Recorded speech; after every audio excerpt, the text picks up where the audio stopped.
Hello ಎಲ್ಲರಿಗೂ ನಮಸ್ಕಾರಗಳು. English ಶಿಕ್ಷಣ ಚಾನಲ್ಗೆ ನಿಮ್ಮೆಲ್ಲರಿಗೂ ಸ್ವಾಗತ.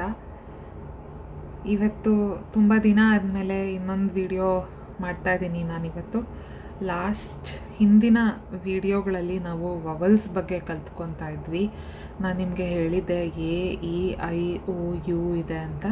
ಸೊ ನಾನು ಎ ಯಾವ್ಯಾವ ಥರ ಶಬ್ದ ಮಾಡುತ್ತೆ ಅಂತ ಹೇಳಿಕೊಟ್ಟೆ, ಇ ಯಾವ್ಯಾವ ಥರ ಶಬ್ದ ಮಾಡುತ್ತೆ ಅಂತ ಹೇಳ್ಕೊಟ್ಟಿದ್ದೀನಿ ಹಿಂದಿನ 2 ವಿಡಿಯೋಲ್ಲಿ.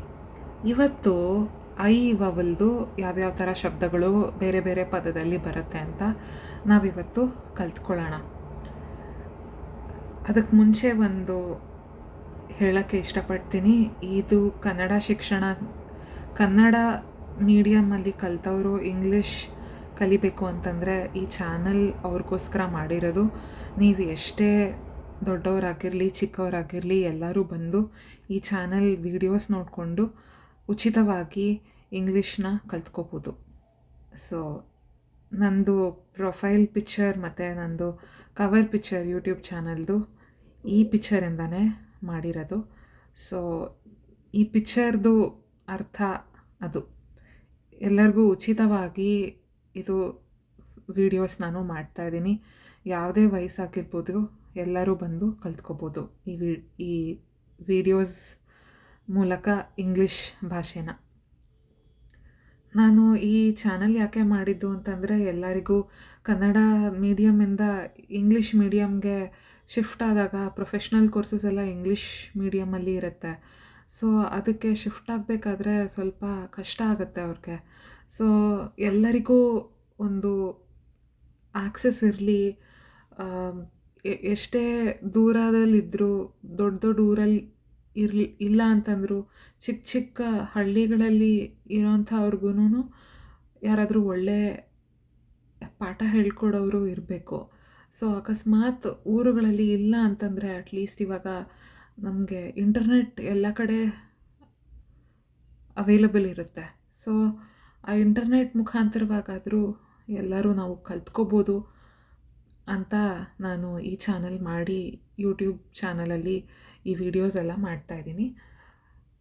ಸೊ ದಯವಿಟ್ಟು ಈ ಮೆಸೇಜ್ನ ಎಲ್ಲರಿಗೂ ನಿಮಗೆ ಗೊತ್ತಿರೋರಿಗೆ ತಿಳಿಸಿ. ಈ ಥರ ಚಾನಲ್ ಇದೆ ಆ್ಯಂಡ್ ಈ ಚಾನಲ್ ಮುಖಾಂತರ ನಾವು ಇಂಗ್ಲೀಷ್ ಕಲ್ತ್ಕೋಬೋದು, ಕನ್ನಡ ಗೊತ್ತಿದ್ದು. ಸೊ ನಿಮ್ಮೆಲ್ಲರಿಗೂ ನಾನು ಈ ಥರ ವಿಡಿಯೋಸ್ ಮಾಡ್ತಾಯಿದ್ದೀನಿ. ಆ್ಯಂಡ್ ಪೇರೆಂಟ್ಸ್ ಆಗಿದ್ದರೆ ನಿಮ್ಮ ಮಕ್ಕಳಿಗೆ ಹೇಳ್ಕೊಡ್ಬೇಕಂದ್ರೆ, ನಿಮಗೇನಾದರೂ ಗೊತ್ತಾಗಲಿಲ್ಲ ಅಂತಂದರೆ ನೀವು ಇಲ್ಲಿ ಬಂದುಬಿಟ್ಟು ಇಂಗ್ಲೀಷ್ ಕಲ್ತ್ಕೋಬೋದು. ಆ್ಯಂಡ್ ನೀವು ಕಲ್ತ್ಕೊಂಡ್ಬಿಟ್ಟು ಆಮೇಲೆ ನಿಮ್ಮ ಮಕ್ಕಳಿಗೆ ಹೇಳ್ಕೊಡ್ಬೋದು. ಸೊ ಇವತ್ತು ನಾವು ಕಲ್ತ್ಕೊಳ್ಳೋಣ ಐ ಸೌಂಡ್ಸ್. ಐ ಸೌಂಡ್ಸ್ ಯಾವ್ಯಾವ ಥರ ಬರುತ್ತೆ ನೋಡೋಣ. ಇವಾಗ ಇದು ಐ, ಲೆಟರ್ ಐ ಮತ್ತು ಸೌಂಡ್ಸ್. ಓಕೆ.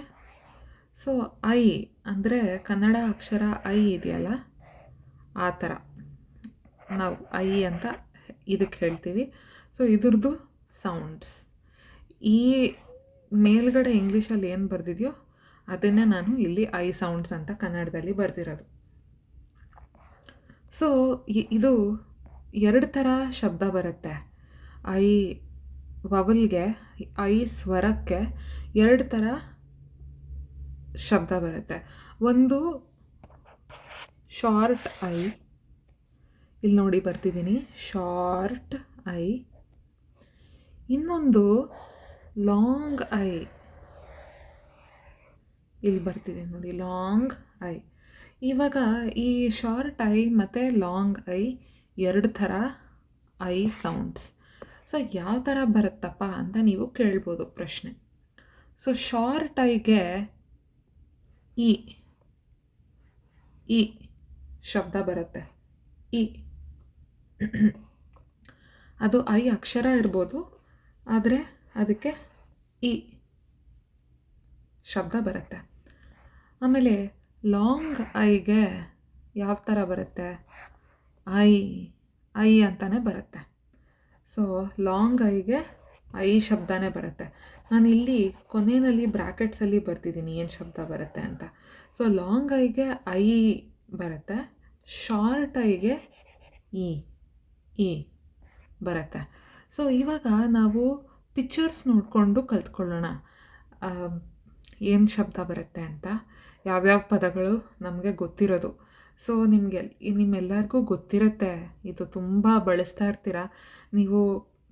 ನಿಮಗೆ ಇಂಗ್ಲೀಷ್ ಬರಲ್ಲ ಅಂತಂದ್ರೂ ನೀವು ಇದನ್ನು ಬಳಸ್ತಿರ್ತೀರ ಈ ಶಬ್ದಗಳನ್ನ. ಸೊ ಅಷ್ಟು ಕಾಮನ್ ಆಗಿಬಿಟ್ಟಿದೆ, ಅಷ್ಟು ಎಲ್ಲರಿಗೂ ಗೊತ್ತು ಈ ಶಬ್ದಗಳು, ಈ ಪದಗಳು. ಸೊ ನಾವು ಅಲ್ಲಿಂದನೇ ಸ್ಟಾರ್ಟ್ ಮಾಡೋಣ. ಆ್ಯಂಡ್ ಹೇಗೆ ಉಚ್ಚಾರಣೆ ಮಾಡೋದು, ಹೇಗೆ ಪದನ ಪ್ರನೌನ್ಸ್ ಮಾಡೋದು ಅಂತ ನಾವು ಕಲ್ತ್ಕೊಳ್ಳೋಣ. ಇವಾಗ ನೀವು ಮೊದಲನೇದು ಇಮೇಜ್ ನೋಡಿ. ಈ ಇಮೇಜಲ್ಲಿ ನಿಮಗೆ ಏನು ಕಾಣಿಸ್ತಾ ಇದೆ? ಈ ವಸ್ತು ಏನು? ಈ ವಸ್ತು ಬಂದುಬಿಟ್ಟು pin, safety pin. Okay, pin. ನಾವು ಇದನ್ನು ಸೀರೆಗಳು ಉಡ್ಕೊಳ್ಳೋಕ್ಕೆ ಎಲ್ಲ ಹಾಕೋತೀವಿ, ಆಯಿತಾ? ಸೊ ಮಕ್ಕಳಿಗೆ ಕರ್ಚೀಫ್ನ ಅವ್ರ ಡ್ರೆಸ್ಗೆ ಪಿನ್ ಮಾಡ್ತಾರೆ. ಪಿನ್ ಮಾಡೋದು ಅಂದರೆ ಈ ವಸ್ತು ಯೂಸ್ ಮಾಡಿಬಿಟ್ಟು ಈ ಪಿನ್ನನ್ನು ಯೂಸ್ ಮಾಡಿಬಿಟ್ಟು ಅವ್ರ ಶರ್ಟ್ಗೆ ಅಟ್ಯಾಚ್ ಮಾಡೋದು. ಸೊ ಅದಕ್ಕೆ ಪಿನ್ ಅಂತ ಹೇಳ್ತಾರೆ. ಇವಾಗ ಪಿನ್ದು ಸ್ಪೆಲ್ಲಿಂಗು PIN. ಸೊ ಈ ಶಬ್ದ ಎಲ್ಲಿ ಬಂತು?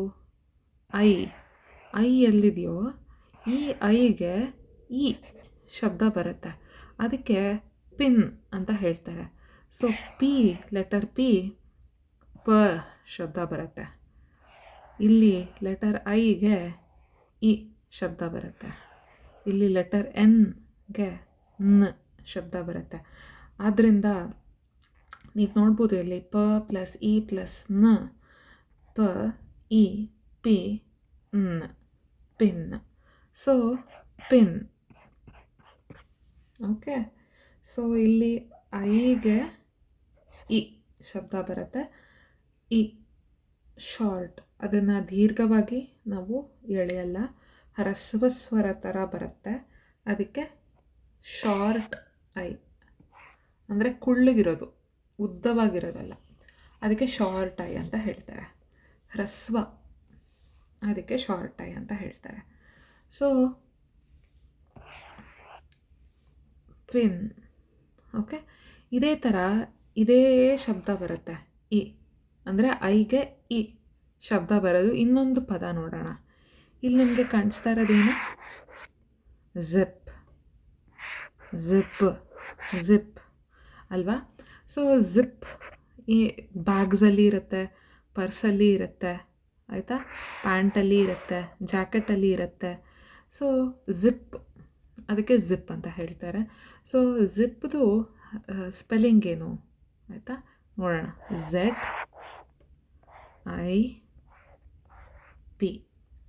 ನಾನು ನಿಮಗೆ ಮುಂಚೆ ವಿಡಿಯೋಲ್ಲೂ ಹೇಳಿದ್ದೀನಿ ದ್ಯಾಟ್ ಝೆಡ್ಗೆ ಕನ್ನಡ ಅಕ್ಷರ ಇಲ್ಲ. ಕೆಲವೊಂದು ಕಡೆ ನೀವು ನೋಡಿರ್ಬೋದು ಮಹಾಪ್ರಾಣ ಝ ಬರೀತಾರೆ, ಆದರೆ ಅದು ಝ ಆಗುತ್ತೆ. ಇದು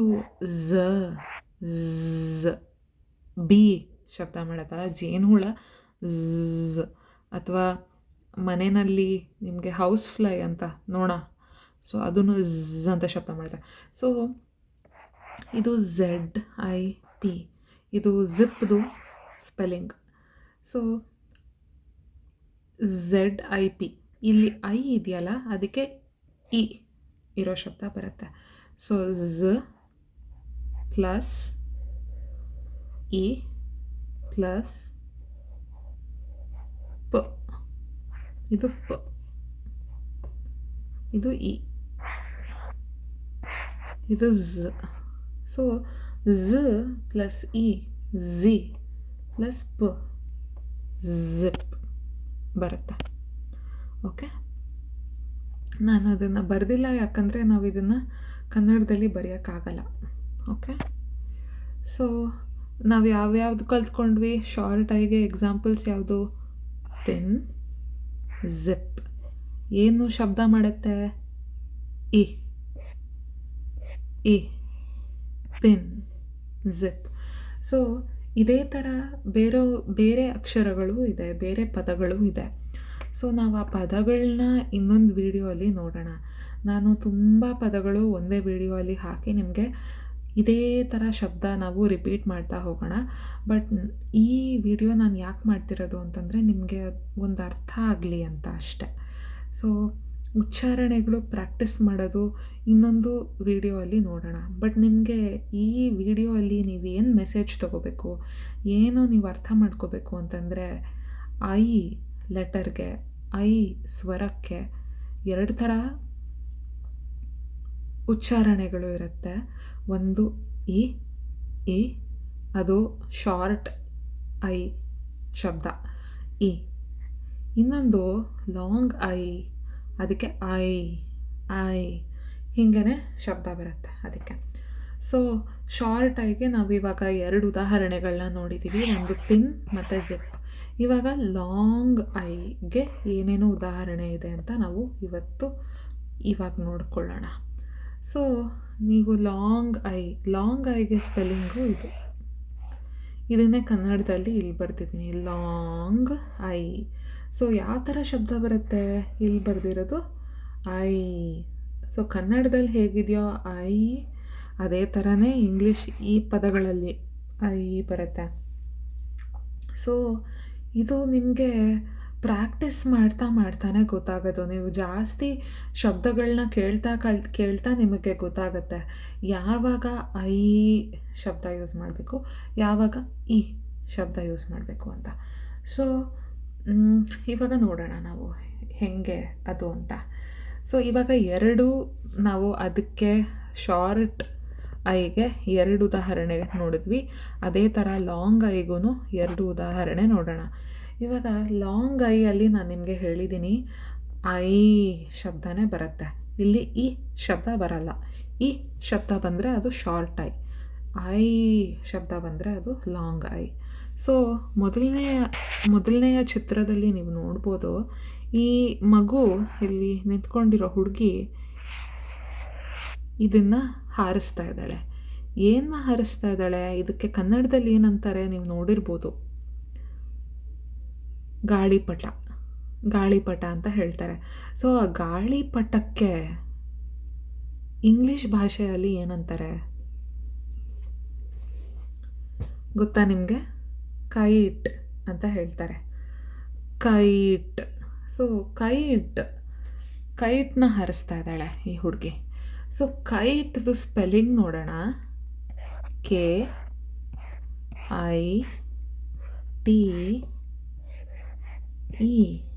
ಓಕೆ, ಸೊ ಕೈಟ್. ಸೊ ಇಲ್ಲಿ ಇಲ್ಲಿ ಬಂದಿದೆ, ಕೆ ಆದಮೇಲೆ ಐ ಬಂದಿದೆ. ಇದಕ್ಕೆ ಐ ಅಂತಲೇ ನಾವು ಶಬ್ದ ಕೊಡ್ತೀವಿ. ಸೊ ಕೈಟ್ ಆಗತ್ತೆ. ಸೊ ಅದರದ್ದು ಉಚ್ಚಾರಣೆ ನಾವಿವಾಗ ನೋಡೋಣ. ಇಲ್ಲಿ ಕೆಗೆ ಕ ಶಬ್ದ ಬರುತ್ತೆ, ಇಲ್ಲಿ ಐಗೆ ಐ ಶಬ್ದ ಬರುತ್ತೆ, ಇಲ್ಲಿ ಟೀಗೆ ಟ ಶಬ್ದ ಬರುತ್ತೆ. ನಾನು ನಿಮಗೆ ಲಾಸ್ಟ್ ವಿಡಿಯೋ ಅಲ್ಲಿ ಹೇಳಿದ್ದೀನಿ, ಹಿಂದಿನ ವಿಡಿಯೋ ಅಲ್ಲಿ ಸೈಲೆಂಟ್ ಇ ಅಂದರೆ ಇದನ್ನ ಡ್ರಾಪ್ ಮಾಡಬೇಕು, ಅಂದರೆ ಇಲ್ಲಿ ತನಕ ಮಾತ್ರ ಉಚ್ಚಾರಣೆ ಮಾಡಬೇಕು, ಇದನ್ನು ಬಿಟ್ಬಿಡಬೇಕು. ಅದಕ್ಕೆ ಅದನ್ನು ಸೈಲೆಂಟ್ ಇ ಅಂತ ಹೇಳ್ತಾರೆ. ಸೊ ಇದ್ರದ್ದು ಶಬ್ದ ಬರಲ್ಲ, ಕೈಟಿ ಆ ಥರ ಆಗಲ್ಲ, ಬರೀ ಇಷ್ಟು ಮಾತ್ರ ನಾವು ಉಚ್ಚಾರಣೆ ಮಾಡೋದು, ಇದನ್ನು ಬಿಟ್ಬಿಡ್ತೀವಿ. ಓಕೆ, ಸೊ ಕೈಟ್ ಕೆ ಕ ಐ ಟ. So kite. ಓಕೆ, ನಾನು ಸಪೋಸ್ ಇನ್ನೊಂದು ಎಕ್ಸಾಂಪಲ್ ಕೊಡ್ತೀನಿ ನಿಮಗೆ ಇದರಲ್ಲೇ. ಈಗ ಸಪೋಸ್ ಇಲ್ಲಿ ನೀವು ಅಂದ್ಕೊಳ್ಳಿ, ಇಲ್ಲಿ ಈ ಇರಲಿಲ್ಲ ಅಂತ, ಈ ಶಬ್ದದಲ್ಲಿ ಈ ಇರಲಿಲ್ಲ ಅಂತಲೇ ಅಂದ್ಕೊಳ್ಳಿ, ಬರೀ KIT ಮಾತ್ರ ಇತ್ತು. ಓಕೆ, KIT ಮಾತ್ರ ಇದ್ದಿದ್ದರೆ ಏನಾಗ್ತಾಯಿತ್ತು, ಆವಾಗ ಯಾವ ಶಬ್ದ ಬರ್ತಾಯಿತ್ತು ಅಲ್ಲಿ ಐಗೆ? ಅಕಸ್ಮಾತ್ ಇದು ಈ ಇರಲಿಲ್ಲ ಅಂತಂದರೆ ಇಲ್ಲಿ ಇದಕ್ಕೆ ಕಿಟ್ ಅಂತ ಹೇಳ್ತಾಯಿದ್ರು, kit.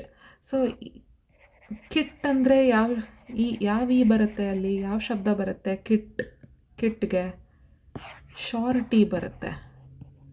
Short I, short I, short I ಅಂದರೆ ಈ ಶಬ್ದ ಬರುತ್ತೆ. ಅಕಸ್ಮಾತ್ ಈ ಇರಲಿಲ್ಲ ಅಂತಂದರೆ ಕೈಟ್ ಆಗ್ತಾ ಇರಲಿಲ್ಲ, ಅದು ಕಿಟ್ ಅಂತ ಶಬ್ದ ಬರ್ತಾಯಿತ್ತು. ಸೊ ನಿಮಗೆ ಇದು ಏನೋ ಒಂಥರ ಇಲ್ಲಿ ಹೀಗೆ ಅಲ್ಲಿ ಹಾಗೆ, ಯಾಕೆ ಹೀಗೆ ಅಂತ ಹೇಳೋಕ್ಕೆ ಬರೋದಿಲ್ಲ. ಸೊ ಇದು ನಿಮಗೆ ಎಕ್ಸ್ಪೀರಿಯನ್ಸ್ ಆಗ್ತಾನೆ ನಿಮಗೆ ಗೊತ್ತಾಗುತ್ತೆ. ಸೊ ಇಲ್ಲಿ ಇದೆ, ಸೊ ನಾವು ಕೈಟ್ ಅಂತ ಹೇಳ್ತೀವಿ ಇದಕ್ಕೆ, ಆಯಿತಾ? ಇವಾಗ ನೆಕ್ಸ್ಟ್ ಉದಾಹರಣೆ ನಾವು ನೋಡೋಣ. ಇಲ್ಲಿ ನಿಮಗೆ ಕಾಣಿಸ್ತಿರ್ಬೋದು, ಇದು ಏನು? ಕ್ಲಾಕ್. ಕ್ಲಾಕ್ ನಮಗೆ ಏನು ತೋರಿಸುತ್ತೆ? ಏನು ನೋಡ್ತೀರಾ ನೀವು ಕ್ಲಾಕಲ್ಲಿ? ಕ್ಲಾಕ್ ನಮಗೇನು ತೋರಿಸುತ್ತೆ?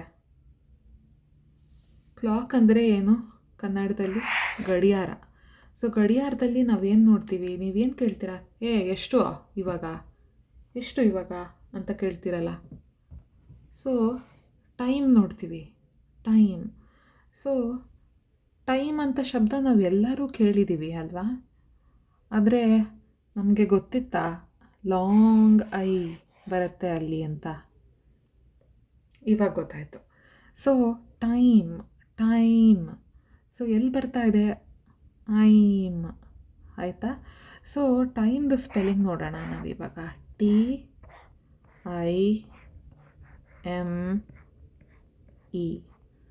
ಸೊ ಇಲ್ಲಿ ಟಿ ಆದಮೇಲೆ ಐ ಬರ್ತಾ ಇದೆ, ಇದಕ್ಕೆ ಐ ಶಬ್ದ ಬರುತ್ತೆ. ಸೊ ಹೇಗೆ ಪ್ರೊನೌನ್ಸ್ ಮಾಡೋದು? ಟೀಗೆ ಟ ಶಬ್ದ, ಐಗೆ ಐ, ಲಾಂಗ್ ಐ ಶಬ್ದ, ಎಮ್ಗೆ ಮ ಶಬ್ದ. ಇದು ಮತ್ತೆ ಸೈಲೆಂಟ್ ಇ ಅಂದರೆ ಇದು ಹೇಳಬಾರ್ದು, ಬಿಟ್ಬಿಡಬೇಕು. ಸೊ ಇಲ್ಲಿ ತನಕ ಮಾತ್ರ ಶಬ್ದ ಬರುತ್ತೆ, ಇದನ್ನು ಹೇಳಲ್ಲ ನಾವು. ಟೈಮಿ ಅಂತ ಹೇಳಲ್ಲ, ಟೈಮ್ ಅಂತ ಅಷ್ಟೇ ಹೇಳೋದು. ಅಂದರೆ ಇದು ಈ ಉಚ್ಚಾರಣೆ ನಾವು ಮಾಡ್ತಾ ಇಲ್ಲ. ಅದಕ್ಕೆ ಟ ಪ್ಲಸ್ ಐ ಪ್ಲಸ್ ಮ್, ಟೈಮ್ ಅಂತ ಹೇಳ್ತಾರೆ, ಆಯಿತಾ?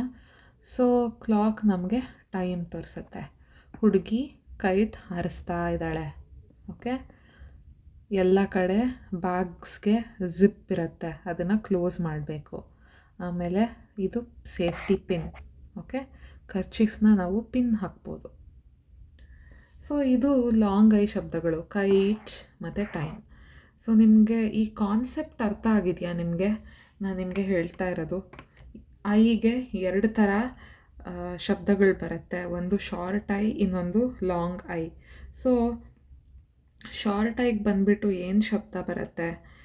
ಶಾರ್ಟ್ ಐಗೆ ಈ ಶಬ್ದ ಬರುತ್ತೆ.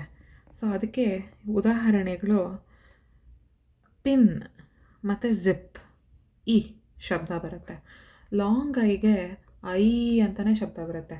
ನಾವು ಐ ಬರೆದಿದ್ರು ಅದಕ್ಕೆ ಈ ಶಬ್ದ ಬರಲ್ಲ, ಐ ಥರನೇ ನಾವು ಹೇಳ್ತೀವಿ. ಎಕ್ಸಾಂಪಲ್ ಅಂದರೆ ಉದಾಹರಣೆ, ಅದಕ್ಕೆ kite, KITE, kite, TIME, time. Okay, so ಇವೆರಡೂ ಪದದಲ್ಲಿ ಐಗೆ ಐ ಶಬ್ದ ಬರುತ್ತೆ. ಕನ್ನಡದಲ್ಲಿ ಐ ಹೇಗಿದೆಯೋ ಅದೇ ಥರನೇ ಶಬ್ದ ಬರುತ್ತೆ. ಸೊ ನಾನು ನಿಮಗೆ ಅದೇ ಹೇಳಿದೆ ಅಲ್ಲ, ನಿಮಗೆ ಬೇರೆ ಎಕ್ಸಾಂಪಲ್ಸ್ ಹೇಗೆ ಯಾವುದರಲ್ಲಿ ಐ ಬರುತ್ತೆ ಅಂತ ನಿಮಗೆ ಕಲಿತಾನೇ ಗೊತ್ತಾಗೋದು. ಏನೋ ಒಂಥರ ರೂಲ್ಸ್ ಥರ ಏನೂ ಇಲ್ಲ, ಆಯಿತಾ? ಸೊ ಅದೆಲ್ಲ ಸ್ಲೋಲಿ ನಾವು ಕಲ್ತ್ಕೊಳ್ಳೋಣ.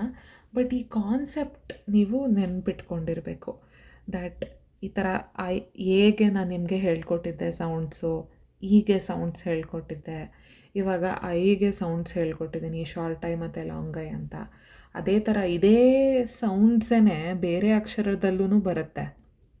ಲಾಂಗ್ ಐ, ಇವಾಗ ನೀವು ನೋಡ್ಕೋಬೋದು, ಇದೇನಿದು ಆಕಾಶ, ಆಕಾಶಗೆ ಇಂಗ್ಲೀಷಲ್ಲಿ ಸ್ಕೈ ಅಂತ ಹೇಳ್ತಾರೆ.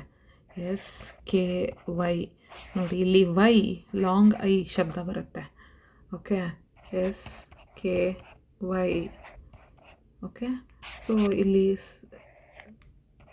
SKY, ಈ ವೈ ಇದೆಯಲ್ಲ, ಇಲ್ಲಿ long I sky long I. Okay, so ಆಕಾಶಕ್ಕೆ ಸ್ಕೈ ಅಂತ ಹೇಳ್ತಾರೆ ಇಂಗ್ಲೀಷಲ್ಲಿ. ಸೊ ಆ ಥರ ನಾನು ನಿಮಗೆ ಹೇಳ್ತಿರೋದೇನೆಂದರೆ, ಬೇರೆ ಲೆಟರ್ಸೂ ಇದೇ ಥರ ಶಬ್ದಗಳು ಓವರ್ಲ್ಯಾಪ್ ಆಗ್ಬೋದು. ಎಲ್ಲ ಕಡೆ ಅಲ್ಲಿ ಐ ಬರಿಬೇಕು ಅಂತ ಏನೂ ಇಲ್ಲ, ಆಯಿತಾ? ಸೊ ಆ ಥರನೂ ಶಬ್ದಗಳು ನಾವು ಮುಂದಕ್ಕೆ ನೋಡ್ಕೊಳ್ಳೋಣ. ಬಟ್ ಅದನ್ನು ನಾನು ಪ್ರತಿಯೊಂದು ಅಕ್ಷರ ಯಾವ್ಯಾವ ಥರ ಶಬ್ದ ಬರುತ್ತೆ ಅಂತ ಅದರಲ್ಲಿ ನಾನು ನಿಮಗೆ ಹೇಳ್ಕೊಡ್ತೀನಿ, ಆಯಿತಾ? ಸೊ ಇಲ್ಲಿ ನಾವು AE, IOU ಫಸ್ಟ್ ಕಲಿತು ಆಮೇಲೆ ಕಾನ್ಸನೆಂಟ್ಸ್ ಅಥವಾ ವ್ಯಂಜನಗಳಿಗೆ ಹೋಗೋಣ. ಒಂದೊಂದು ವ್ಯಂಜನಕ್ಕೂ ಒಂದೊಂದು ಪದ ನೋಡಿಕೊಂಡು, ಉದಾಹರಣೆಗಳು ನೋಡಿಕೊಂಡು ಆಮೇಲೆ ವರ್ಡ್ ಲಿಸ್ಟ್ಸ್ ಕಲ್ತ್ಕೊಳ್ಳೋಣ, ಆಯಿತಾ? ಸೊ ವರ್ಡ್ ಲಿಸ್ಟ್ ಸುಮ್ಮನೆ ಓದೋಕ್ಕೆ, ಎಲ್ಲ ವರ್ಡ್ಸನ್ನು ಓದೋದು ಕಲ್ತ್ಕೊಳ್ಳೋಣ. ಆವಾಗ ನಿಮಗೆ ಒಂಥರ ಗೊತ್ತಾಗುತ್ತೆ. ಆ್ಯಂಡ್ ಆ ವರ್ಡ್ಸ್ನ ಓದ್ತಾ ಓದ್ತಾ ನಾವು ಅದರದ್ದು ಮೀನಿಂಗ್ ಅಂದರೆ ಏನು ಅದರದ್ದು ಅರ್ಥ ಅಂತ ತಿಳ್ಕೊಳ್ಳೋಣ. ಆವಾಗ ನೀವು ಮಾತಾಡ್ತಾ ನೀವು ಪ್ರಾಕ್ಟೀಸ್ ಮಾಡ್ಬೋದು. ಈ ಯಾವುದಾದ್ರೂ ವಸ್ತುನ ನೀವು ನೋಡಿದ್ರೆ ಅದರದ್ದು ನಿಮಗೆ ಇಂಗ್ಲೀಷ್ ಪದ ಗೊತ್ತಿದ್ದರೆ ನೀವು ಅದನ್ನು, ಇದು ಇಂಗ್ಲೀಷಲ್ಲಿ ಹಿಂಗೆ ಹೇಳ್ತಾರೆ, ಇದನ್ನು ಅದು ಹೇಳ್ತಾರೆ, ಹಿಂಗೆ ಹೇಳ್ತಾರೆ, ಹಂಗೆ ಹೇಳ್ತಾರೆ ಅಂತ ನೀವು ನಿಮ್ಮ ಮಕ್ಕಳಿಗೆ ಹೇಳ್ಕೊಡ್ಬೋದು. ಸೊ ನಂದು ಇರೋದು ಈ ಥರ ಪ್ಲ್ಯಾನ್, ನಿಮಗೆ ಹೇಳ್ಕೊಡೋಣ ಅಂತ. ಹೋಪ್ಫುಲಿ ಅಂದರೆ ನಾನು ಅನ್ಕೋತಾ ಇದ್ದೀನಿ ಈ ಥರ ಮೆಥಡ್ ನಿಮಗೆ ಹೆಲ್ಪ್ ಆಗುತ್ತೆ ಅಂತ. ಸ್ವಲ್ಪ ದೊಡ್ಡ ಮಕ್ಕಳು ಮತ್ತು ದೊಡ್ಡವರು ಕಲ್ತ್ಕೊಳ್ಳೋದಕ್ಕೆ ಈ ಥರ ಉಪಯೋಗ ಆಗುತ್ತೆ ಅಂತ ಅಂದ್ಕೊಂಡು ಈ ಥರ ವೀಡಿಯೋಸ್ನ ನಾನು ನಿಮಗೆ ಮಾಡ್ತಾಯಿದ್ದೀನಿ. ಸೊ ಇಲ್ಲಿ ತನಕ ನೀವು ಇವತ್ತು ನೋಡಿದ್ದೀರಾ ಅಂದರೆ ಧನ್ಯವಾದಗಳು ಎಲ್ಲರಿಗೂ. ಇದು ಹೊಸ ಚಾನಲ್ಲು, ತುಂಬ ಜನರಿಗೆ ಈ ಚಾನಲ್ ಬಗ್ಗೆ ಏನೂ ಗೊತ್ತಿಲ್ಲ. ಇದು ಇಂಗ್ಲೀಷ್ ಶಿಕ್ಷಣ ಚಾನಲ್. ಸೊ ಎಲ್ಲರಿಗೂ ಇದು ಕನ್ನಡ ಮೀಡಿಯಮಲ್ಲಿ ಕಲ್ತ್ಕೊಂಡಿರೋರು ಮತ್ತು ಕನ್ನಡ ಗೊತ್ತಿರೋರು, ಇಂಗ್ಲೀಷ್ ಒಂಚೂರು ಗೊತ್ತಿಲ್ಲ ಅಂಥವ್ರಿಗೆ ಇದು ಸಹಾಯ ಮಾಡೋಕ್ಕೆ, ಉಚಿತವಾಗಿ ಸಹಾಯ ಮಾಡೋಕ್ಕೆ ಶುರು ಮಾಡಿರೋ ಚಾನಲ್ ಇದು. ಸೊ ಇಲ್ಲಿ ತನಕ ನೋಡಿದ್ದೀರಾ ಅಂತಂದರೆ ನಿಮಗೆ ಇಂಟ್ರೆಸ್ಟಿಂಗ್, ಅಂದರೆ ನಿಮಗೆ ಇಷ್ಟ ಇದ್ದು ನೀವು ಇಲ್ಲಿ ತನಕ ನೋಡ್ತಾ ಇದ್ದೀರಾ ಅಂತ ಅನ್ಕೋತಾ ಇದ್ದೀನಿ. ಸೊ ತುಂಬ ಧನ್ಯವಾದಗಳು ನಿಮಗೆ. ಆ್ಯಂಡ್ ನಿಮ್ಗೆ ಯಾರಾದರೂ ಗೊತ್ತಿರೋರು, ಇದರಿಂದ ಅವ್ರಿಗೆ ಸಹಾಯ ಆಗುತ್ತೆ ಅಂತ ನಿಮ್ಗೆ ಯಾರಾದರೂ ಗೊತ್ತಿದ್ರೆ ನೀವು ದಯವಿಟ್ಟು ಅವ್ರಿಗೆ ಈ ಚಾನಲ್ನ ನೀವು ಸಜೆಸ್ಟ್ ಮಾಡಿ, ಅಂದರೆ ಹೇಳಿ ಅವ್ರಿಗೆ ಈ ಥರ ಇದೆ, ಇಲ್ಲಿಂದ ಕಲ್ತ್ಕೋಬೋದು, ನಿಮ್ಮ ಮಕ್ಕಳಿಗೂ ಹೇಳ್ಕೊಡ್ಬೋದು ಅಂತ ಒಂದು ತಿಳಿಸ್ಬಿಡಿ ಅವ್ರಿಗೆ. ಸೊ ಮತ್ತೆ ಇನ್ನೊಂದು ಸತಿ ಎಲ್ಲರಿಗೂ ಧನ್ಯವಾದ. ಇಂಗ್ಲೀಷ್ ನಾವೆಲ್ಲರೂ ಕಲ್ತ್ಕೊಳ್ಳೋಣ, ನಮ್ಮೆಲ್ಲರಿಗೂ ಸುಲಭ ಆಗಲಿ. ಸೊ ಎಲ್ಲರಿಗೂ ಬರುತ್ತೆ, ಆವಾಗ ಎಲ್ಲಿ ಹೋದರೂ ಎಲ್ಲರಿಗೂ ಬರುತ್ತೆ. ಇಂಗ್ಲೀಷ್ ಗೊತ್ತಿಲ್ಲ ಅಂತಂದರೆ ಏನೂ ಪ್ರಾಬ್ಲಮ್ ಇಲ್ಲ, ಆದರೆ ಇವಾಗ ನಮ್ಮದು ಎಲ್ಲ ಚೇಂಜ್ ಮಾಡಬೇಕಾಗತ್ತೆ. ಆ ಥರ ಗೊತ್ತಿರಲೇಬೇಕು ಅಂತಲೂ ಏನೂ ಇಲ್ಲ. ಸುಮಾರು ದೇಶಗಳಲ್ಲಿ ಇಂಗ್ಲೀಷ್ ಅವ್ರಿಗೆ ಬರೋದೇ ಇಲ್ಲ, ಆದ್ರೂ ಅವ್ರ ಭಾಷೆಯಲ್ಲೇ ಅವರು ಕಲಿತಿರ್ತಾರೆ. ಇವಾಗ ನಮ್ಮ ಇದರಲ್ಲಿ ಪ್ರೊಫೆಷ್ನಲ್ ಕೋರ್ಸಸಲ್ಲಿ ಎಲ್ಲ ಇಂಗ್ಲೀಷಲ್ಲೇ ಕೊಡೋದು. ಸೊ ಸುಮಾರು ಕೋರ್ಸಸ್, ಮೇಜರ್ ಇಂಪಾರ್ಟೆಂಟ್ ಯಾವ್ಯಾವುದು ತುಂಬ ಕಾಂಪಿಟೇಟಿವ್, ಅಂದರೆ ತುಂಬ ಯಾರು ಅದನ್ನು ತಗೋತಾರೆ, ಇವಾಗ ಇಂಜಿನಿಯರಿಂಗು, ಮೆಡಿಸಿನ್ ತಗೊಳ್ಳೋರು, ಚಾರ್ಟರ್ಡ್ ಅಕೌಂಟೆಂಟ್ಸು, ಆ ಥರ ಎಲ್ಲ ತೊಗೊಳ್ಬೇಕಂದ್ರೆ ನಾವು ಕನ್ನಡದಲ್ಲಿ ಓದ್ಬಿಟ್ಟು ಆ ಥರ ಆಗೋರು ತುಂಬ ಕಷ್ಟ. ಸೊ ಮತ್ತೆ ಅದು ಇಂಗ್ಲೀಷ್ ಮೀಡಿಯಮ್ ಓದಬೇಕಾಗತ್ತೆ ಅವರು. ಸೊ ಆವಾಗ ಕಷ್ಟಪಡೋದಕ್ಕಿಂತ ಇವಾಗಲಿಂದನೇ ಇಂಗ್ಲೀಷ್ ಕಲ್ತ್ಬಿಟ್ರೆ ನಮ್ಮದು ಅದೆಲ್ಲ ಕಲಿಯೋದು ತುಂಬ ಒಂಥರ ಹೆಲ್ಪ್ ಆಗುತ್ತೆ, ಸುಲಭ ಆಗುತ್ತೆ. ಅದಕ್ಕೆ ಈ ಥರ ನಾನು ಚಾನಲ್ ಶುರು ಮಾಡ್ಕೊಂಡಿರೋದು. ಕನ್ನಡ ಮೀಡಿಯಮಲ್ಲಿ ಓದಿರೋರಿಗೆ ಇಂಗ್ಲೀಷ್ಗೆ ಸಡನ್ನಾಗೆ ಶಿಫ್ಟ್ ಆಗಬೇಕು, ಚೇಂಜ್ ಆಗಬೇಕು ಅಂದರೆ ತುಂಬ ಕಷ್ಟ ಆಗುತ್ತೆ. ಒಂದು ಹೊಸ ಭಾಷೆ ಕಲಿಯೋದು ಸುಲಭ ಅಲ್ಲ. ಅಂಥವ್ರಿಗೋಸ್ಕರ ನಾನು ಈ ಚಾನೆಲ್ ಮಾಡಿರೋದು, ಅವ್ರಿಗೆ ಸಹಾಯ ಆಗಲಿ ಅಂತ. ಸೊ